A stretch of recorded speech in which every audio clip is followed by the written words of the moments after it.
to see confessed sin as forgiven. Pastor Todd here with a devotional for January 20th. Psalm 32, verse 5 proclaims, "You forgave the guilt of my sin." No sin's too great to be forgiven. If I have truly confessed my sin and still feel guilty, it's not the Lord, but the accuser who is troubling me.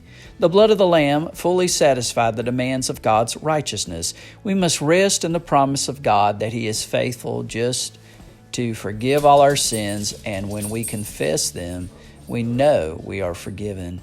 Philip Yancey, in Rumors of Another World, shares a story of the story of an atrocity that happened during the days of apartheid in South Africa and the reconciliation that followed in a courtroom many years later. A policeman named Van den Broek recounted an incident when he and other officers shot an 18-year-old boy and burned the body, turning it on fire like a piece of barbecue meat in order to destroy the evidence. 8 years later, Van den Broek returned to the same house and sees the boy's father. The wife was forced to watch as policemen bound her husband on a woodpile, poured gasoline over his body, and ignited it. The courtroom grew hushed as the elderly woman who had lost her son and then her husband was given a chance to respond. "What do you want from Mr. Van den Broek?" the judge asked.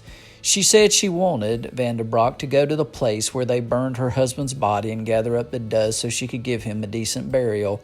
His head down, the policeman nodded in agreement. Then she added a further request.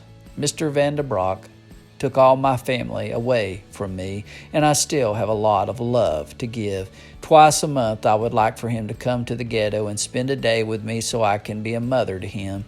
And I would like Mr. Van den Broek to know he is forgiven by God and that I forgive him too. I would like to embrace him so he can know my forgiveness is real." Spontaneously, some in the courtroom began singing "Amazing Grace" as the elderly woman made her way to the witness stand. But Van den Broek did not hear the hymn. He had fainted, overwhelmed